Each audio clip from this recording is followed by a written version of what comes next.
அம்மா அவர்களால் 2013 ஏழை எளிய மக்களோட பசியை போக்க கொண்டு வரப்பட்ட ஒரு உன்னத திட்டம் தான் இந்த அம்மா உணவகம்.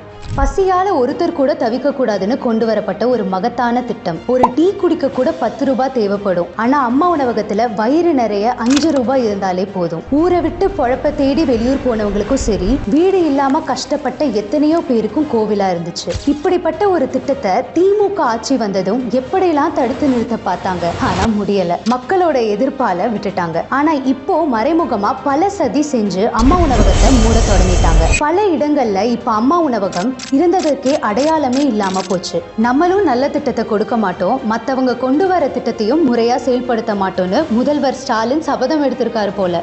ஆனா இன்னும் கொஞ்ச நாள் தான். EPS அவர்கள் ஆட்சி அமைத்ததும் முன்னாடி இருந்ததை விட சிறப்பான அம்மா உணவகங்கள் செயல்படுத்தப்படும்னு வாக்குறுதி அளிச்சிருக்காரு. சொல்லாமலே நிறைய செஞ்சவரு இதை சொல்லிட்டாரு, நிச்சயமா நடக்கும்.